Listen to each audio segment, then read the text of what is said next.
예, 반갑습니다. 이병렬입니다. 오늘 현산 소재 문학 강의 디카시 토막 강의 두 번째입니다. 제목을 디카시의 사진 구성 이렇게 했어요. 나중에 이 사진 구성과 관련해서 한 번 더 이야기를 할 것이기 때문에 숫자 1을 표시했습니다. 자, 디카시 사진 구성 어떻게 해야 될까? 잘 알고 있듯이 디카시가 디지털 카메라로 찍은 사진하고 시의 결합이라고 알고들 계시죠. 그렇다면 디카시에 쓰이는 사진은 시와 함께 가장 중요한 요소가 되겠죠. 그러니까 사물이나 뭐 풍경, 인물, 뭐 어떤 피사체이건 간에 그 피사체를 보고 문득 떠오른 영감이 디카시의 시라고 한다면은 사진은 바로 그 피사체를 찍은 것이죠. 때로는 어떤 영감이 떠오른 후에 그에 걸맞는 피사체를 찾아 사진을 찍기도 하지만 대부분의 경우에는 사진을 먼저 찍죠. 영감을 떠오르게 만든 피사체를 보면 곧바로 사진을 찍고 이어서 그 영감을 적어두겠죠. 그렇다면 나중에 사진과 함께 영감을 정리해서 디카시로 만들죠. 문제는 사진을 어떻게 정리하느냐 이겁니다. 다들 잘 알고 계시겠지만 디카시에 쓰이는 사진의 형태는 정사각형, 직사각형, 원형, 삼각형, 사다리꼴 등 자유롭게 할 수 있습니다. 즉 디카시에 쓰이는 사진을 특정한 형태로 제한하지는 않습니다. 작가의 의도를 가장 잘 드러낼 수 있는 모양이 가장 좋은 형태죠. 물론 디카시 발전 초기 단계에는, 그러니까 디카시가 처음에 생겨날 적에 그때는 SNS를 통한 실시간 소통에 이 디카시가 사용됐기 때문에 사진을 재단하지 않고 그냥 찍은 그대로 원본을 그대로 보내죠. 여러분들 그 디지털 카메라나 그 흔히 말하는 스마트폰 사진기 아니면 뭐 저는 손전화란 말을 쓰는데, 그러니까 디지털 카메라나 손전화 사진기의 그 카메라 기능이, 사진 기능이 어떻게 설정을 해 두느냐에 따라서 사진의 형태가 달라지죠. 대부분이 조금 길게 되어 있을 겁니다. 보통의 경우라면은 16대 9 혹은 뭐 9대 16 이렇게 되고, 때로는 더 긴 직사각형일 수도 있죠. 아마 여러분들 그 디지털 카메라는 모르겠지만 손전화 사진기, 즉 스마트폰의 카메라는 아마 긴 직사각형으로 이렇게 설정이 되어 있을 거예요. 나중에 그 설정 바꾸면 됩니다. 이 사진 볼까요? 이 세로로 이렇게 서 있는 직사각형 형태인데, 2020년 5월 1일 부천 깊은구지, 뭐 흔히 심곡동이라고 합니다. 근데 부천에서는 옛 이름 그대로 깊은구지라는 말을 종종 씁니다. 그때 이제 하늘 사진을 찍은 거예요. 5월 1일이면은 이제 그 코로나 일어나고 코로나 발생하고 한 100일 정도 지난 그때입니다. SNS를 통해 실시간으로 주고받던 초기 디카시에서는 디지털 카메라로 찍은 것이건 아니면 저 스마트폰으로 찍은 것이건 찍은 형태 그대로 전송을 하죠. 물론 사진 아래에는 그 사진을 통해 얻은 영감이 간단하게 문자로 따로 전송이 됩니다. 그러니까 원본 사진, 그러니까 찍은 형태 그대로의 사진, 그리고 그 밑에 그 영감을 몇 줄로 적은 거죠. 이렇게 두 번 전송을 하죠. 이렇게 원본 사진하고 몇 줄 적어놓은 영감이 합쳐져서 디카시의 모습을 갖추게 됐는데, 이거는 이제 초기 디카시의 모습이고, 이게 디카시가 이제 발전 단계로 접어들고 그 다음에 이게 문학의 한 갈래로 인정을 받으면서 이제 우리가 따로 발표 매체를 갖게 되잖아요. 그렇게 되면은 작가는 원본 사진을 자신의 의도에 맞게 오려냅니다. 재단을 하죠. 마침 전화기에는 카메라 기능만이 아니라 사진 편집 앱까지 들어있죠. 그래서 사진을 찍고 그 사진을 그 즉석에서 사진 앱을 통해서 손쉽게 재단을 할 수가 있어요. 즉 오릴 수가 있어요. 저는 이것을 디카시로 만들기 위해서 이렇게 오렸어요. 가로로. 그래서 원본인 세로로 선 직사각형의 하늘 사진보다 하늘, 구름 그리고 현실 속 건물이 보이는 옆으로 누운 직사각형이 안정감을 주잖아요. 그래서 이것을 시적 영감하고 결합하여 디카시를 만들었어요. 어떻게 했냐? 이렇게 만들었습니다. 즉 여러분들은 어떻게 생각하시는지 모르겠지만 하얀 구름, 푸른 하늘, 그것을 통해서 이제 건강함을 표현하고 싶었고, 그 아래 건물들을 통해서 우리가 살고 있는 현실을 드러내는 거죠. 여기에 네 줄로 된 시적 영감을 통해서 마스크를 쓴 인간들보다 마스크를 쓰지 않은 하늘이 더 건강하다는 의미를 제 나름대로 적절히 결합을 시켰어요. 코로나와 하늘, 코로나19 100일 동안 마스크를 쓴 인간들보다 마스크를 한 번도 쓴 적이 없는 저기 하늘이 더 건강하다. 밑에 날짜 적혀 있죠? 2020년 5월 1일 부천 깊은구지에서. 다른 예를 하나 볼까요? 사진이 이게 옆으로 긴 건데 지금 여러분들이 보시는 화면보다도 더 옆으로 깁니다. 이 광경을 본 순간 떠오른 것이, 비록 벚꽃은 졌지만 길 위에 꽃길이 만들어지고 있다, 꽃밭이 만들어지고 있다, 이런 생각이 들었어요. 여기 21년 4월 5일입니다. 부천 팰리스 카운티 아파트 정원이에요. 근데 금방 보고 알겠지만 사진이 옆으로 너무 길어요. 작가가 의도하는 바들을 나타내려면 꽃잎이 떨어져 만들어진 꽃길, 꽃밭, 이게 두드러져야 되죠. 그래서 조금 오렸어요. 직사각형이 조금 가로 세로 비율이 원본 사진보다는 좀 이렇게 안정감을 주죠. 물론 원본 사진이라고 뭐 이렇게 이런 걸 나타내지 못하느냐, 그건 아니죠. 어쨌거나 이렇게 조금 오려내면 꽃잎이 떨어져 수북이 쌓인 모습이 원본보다는 두드러집니다. 여기에 시를 곁들이면 훌륭한 의미를 만들어낼 수 있죠. 이렇게 됐어요. 그래서 벚꽃이 진다고 슬퍼하지 말자. 그때 벚꽃나무 밑에 꽃길이 생기지 않느냐, 아니면 뭐 꽃밭이 생기지 않느냐. 저는 꽃길 이렇게 제목을 붙였습니다.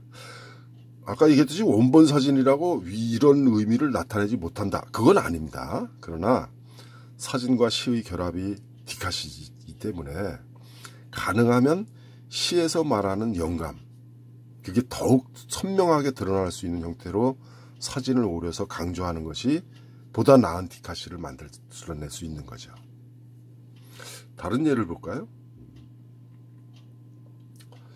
이게 2021년 5월 4일 일산의 감내길을 지나다가 그 주택 사이에 밭이 있었는데 거기에 피어있는 팥꽃을 보고 문득 영감이 떠올라서 찍었어요, 사진을. 그런데 여러분들은 어떠세요? 여러분들 알다시피 아는 분은 아시겠지만 팥꽃은 따로 꽃대가 올라오질 않아요. 대부분이 꽃이 피면은, 식물에 꽃이 피면 꽃대가 올라와서 꽃봉오리가 있죠? 그리고 꽃봉오리가 이제 열리면서 꽃이 피는 거거든요. 그런데 파는 꽃대가 따로 올라오질 않아요. 그냥 잎 끝에 봉오리가 만들어져서 이내 꽃을 피웁니다.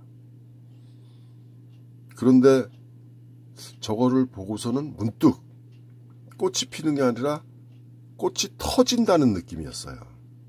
그것을 그리움하고 연결시키기 위해서 이 사진을 좀 오렸습니다. 사진 보면은 쇠막대기도 있고 좀 그렇죠?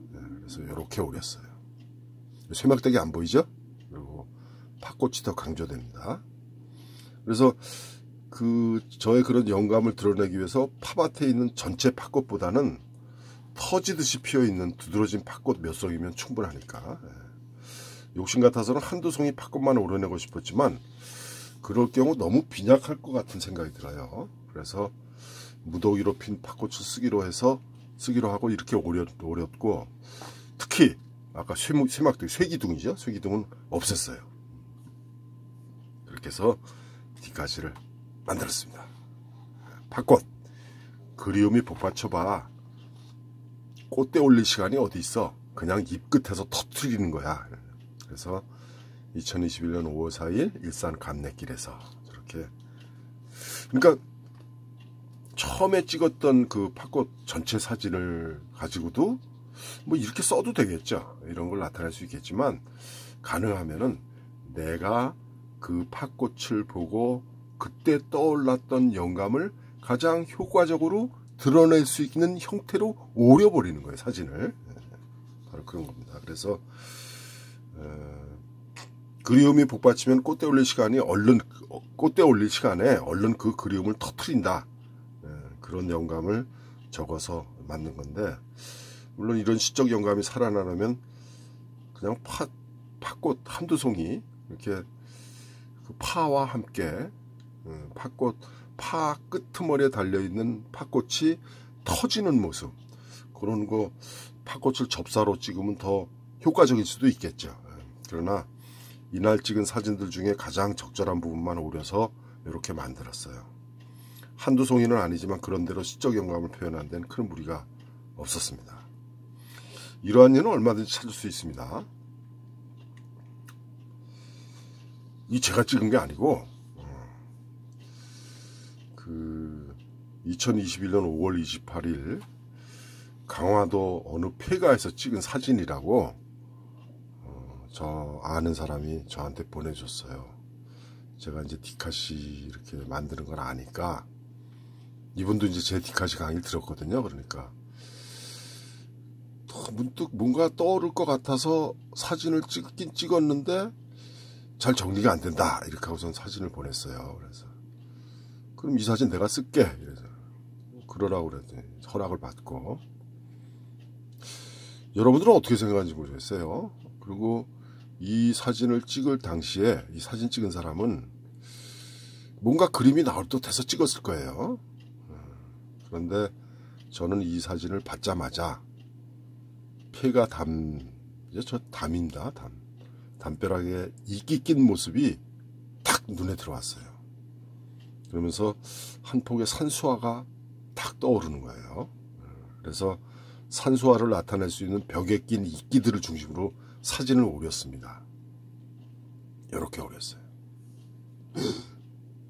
깜짝 놀랐죠? 전혀 다른 사진이죠? 그러니까 한 폭의 산수와 같이 보였는지 모르겠지만 제 눈에는 그렇게 보였습니다. 원본 사진에서는 그 느낌이 약했지만 이렇게 오려놓고 보니 그 영감이 강하게 작용했습니다. 그래서 만들었어요. 이렇게 어떤 산수화, 인적 끊긴 폐가 시멘트다 말해 이끼는 집주인 기다리며 산수화 한 폭 그리고 있다. 그 밑에 보이죠? 네, 사진 찍은 사람, 이 사진을 직접 찍은 사람 이름을 적어 놓습니다. 5월 28일 강화에서 이분우님의 사진. 제가 찍은 거 아닙니다. 저렇게 사진을 찍은 날짜와 장소 옆에다가 이어서 그 사진을 찍은 사람을 밝혀주는 게 좋죠. 이거를 만약에 내가 이분우님한테 허락을 받았다고 해서 저 이분님 저거 빼고 그냥 강화해서 라고만 하면은 도용하는 거예요. 아무리 허락을 받았어도 가능하면은 이름을 밝혀주는 게 좋죠. 어쨌거나 폐가의 담, 거기에 낀 이끼를 통해 집주인이 없는 폐가지만 이끼가 기다리는 것처럼 표현했어요. 그래서 사진을 오려서 사용했기에 산수화 한 폭을 느끼게 만들 수 있었습니다. 그 다음 사진은 제가 직접 강화도에 갔었어요. 야트막한 산을 올랐는데 산성 비슷하게 되어 있는 그런 곳에 제가 지팡이를 짚고 등산을 못하는데 강화도에 좀 야트막한 산이었어요. 산이라기보다는 그냥 동산? 뭐 언덕배기? 뭐 이 정도예요. 그런데 이 사진을 딱 찍을 적에는 어떤 영감이 떠올라서 찍었는데 이거는 고민을 좀 오래 했어요. 강화도 산성에서 올라서 찍은 사진인데 산과 들로 나가면 무수한 자연 풍광이 펼쳐지지만 이날 제 눈길을 끈 거는 사실 저 바위나 저 위에 저 조약돌 쌓아놓은 거 있죠? 무슨 마치 성황당처럼 저런 거 많이 저 산에 가면 저런 것들 많이 하죠. 그런 것보다 오히려 바위 틈에 자라는 고들빼기가 눈에 들어왔어요. 그래서 여러분도 잘 아시죠? 밭에 심어 키우는 고들빼기 있지 않습니까? 그런데 야생의 들풀처럼 자라는 고들빼기도 있습니다. 근데 들이 아니라 산성 위 돌담에 피어있는 고들빼기 꽃을 보면서 문득 이 꽃이 왜 여기까지 올라왔을까? 어떻게 여기까지 올라왔을까? 이런 생각이 들었어요. 그러면서 연이어 돌무더기가 눈에 들어왔어요. 저 위에 돌무더기 보이죠? 물론 어떻게 올라왔을까요? 바람 타고 올라왔죠. 씨방이 터지면은 저기 노란 꽃 보이죠? 저게 이제 나중에 열매를 맺으면 그 열매가 여러분들도 아시는 민들레꽃처럼 터집니다. 터져서 바람에 날려서 산지사방 다 흩어집니다. 아마 바람의 결에 따라서 올라왔을 거예요. 아니면은 어떤 등산객 옷에 붙어 있다가 떨어진 것일 수도 있고요. 성황당에 복을 빌듯이 산행을 하던 사람들이 소망을 담아 쌓아놓은 저 돌무더기를 보면서 생각이 거기까지 미치자 고들빼기가 돌무더기에 담긴 산행객들의 소망을 지켜주고 있는 것처럼 느꼈어요.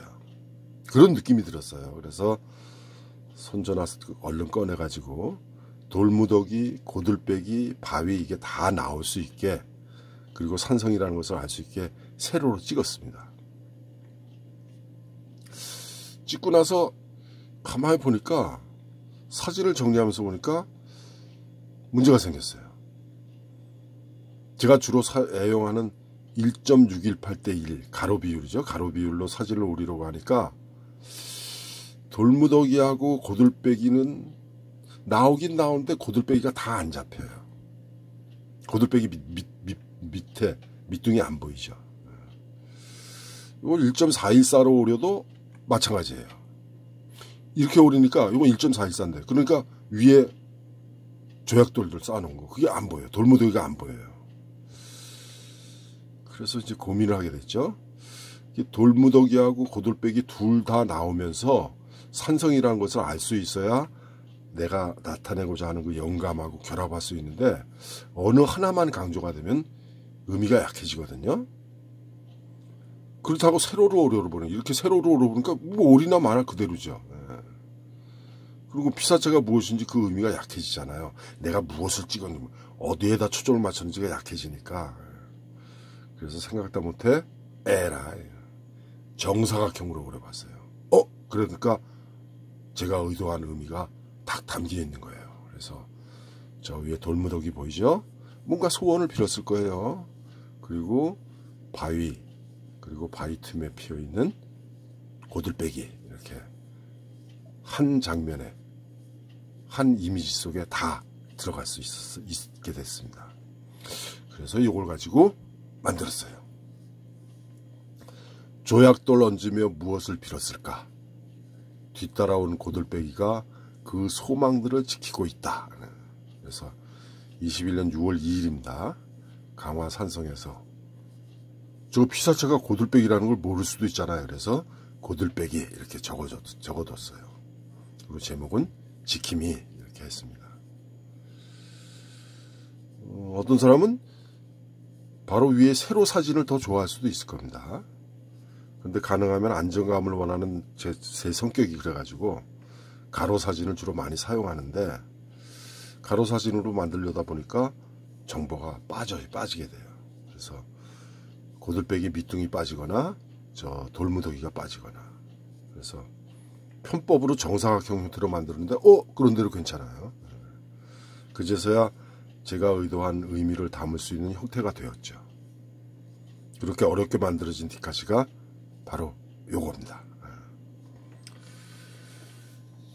앞에서 소개를 했지만 디카시에 쓰이는 사진은 직사각형, 정사각형, 원형 등 그 형태에 제한이 없습니다. 오직 작자의 의도를 가장 잘 나타낼 수 있는 모양이 가장 좋은 형태가 되죠. 근데 초보자의 그 디카시를 접하다 보면은 먼저 눈에 띄는 것이 바로 사진 형태가 불균형하다는 거예요. 실시간 소통을 생각해서였는지 모르겠지만 사진들이 원본 형태 그대로예요.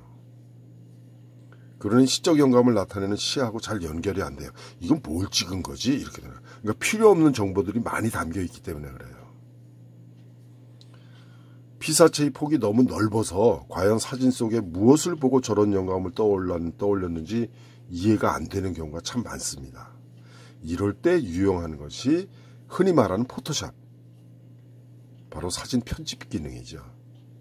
쉽게 말해서 작가가 표현하고자 하는 중심 피사체를 드러낼 수 있게 오려내는 거예요. 저는 직사각형, 그것도 황금 비율이라고 그러는 1.618대 1의 비율로 사진을 오립니다. 주로 그렇게 씁니다. 그리고 세로로 쓰일 경우에는 어떤 경우에는 세로로 표현하는 게 좋을 때도 있어요. 그럴 적에는 1대 1.414 이렇게 합니다. 오릴 때에는 원본 사진들 속에 필요 없는 부분을 안 보이게 내가 원하는 부분만 강조해서 형태를 만듭니다. 앞에 예를 들었던 산수화 있었죠? 어떤 산수화? 시적 영감을 적은 시 속 내용으로 볼 때 원본 사진 속에 보이지 않는 하늘, 담장 위에 그 슬레이트, 그리고 나무, 이 전혀 필요 없는 것들이에요. 그러니까 어떤 산수화하고는 아무 관련이 없는 것들이에요. 그냥 여기가 담벼락이구나, 이끼가 껴있는데 그 이끼가 마치 산수화를 연상시키구나, 그렇게만 나타낼 수 있으면 돼요. 그러니까 제가 영감을 얻은 부분, 바로 담장에 낀 이끼들이 한 폭의 산수화 같다는 느낌만 나타내면 됩니다. 만약 사진 원본을 그대로 사용했다면 독자는 사진 속에서 어떤 산수화가 될 만한 부분을 찾아야 돼요. 그때 독자의 시선을 방해하는 것들이 바로 하늘, 담장 위의 슬레이트, 그 다음에 나무, 이런 것들이에요. 이를 제거하고 보여줘야 할 부분만 강조하여 제시함으로써 시적 영감과 결합하여 독자들의 감흥을 불러올 수 있는 겁니다. 두말할 필요 없이 디카시에서 가장 중요한 것이 사진과 시입니다. 그리고 사진은 시적 영감과 결합해서 그 의미를 분명하게 해줄 수 있는 것이어야 합니다. 따라서 원본 사진을 그대로 사용하기보다는 핵심 피사체를 작자의 의도를 가장 잘 나타낼 수 있는 형태로 편집하여 사용하는 것이 더 효과적입니다. 물론 사진 기술이 있는 사람이라면 원본으로도 훌륭한 피사체를 담아낼 수 있는 사진을 찍겠죠. 그래서 원본만으로도 거기에 시적 영감을 결합시켜서 디카시를 만들 수 있겠지만, 초보자의 경우에는 사진 편집을 통해서 자신의 디카시를 다듬는 훈련이 되어 있어야 됩니다. 이를 통해서 찍을 때부터 디카시를 염두에 두고 피사체에 초점을 맞춘 사진을 찍게 될 것이고, 그쯤 되면 제 잔소리가 필요가 없겠죠. 그러나 초보자들의 경우에 어떤 영감이 떠올라서 어떤 피사체를 보고 사진을 찍었어요. 그러면 다시 한번 사진을 정리를 하세요.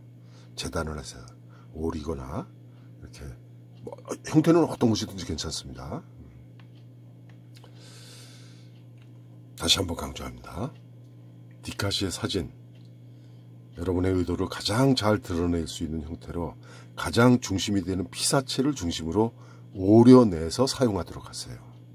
그러면은 디카시 한 단계 발전할 수 있을 겁니다. 네.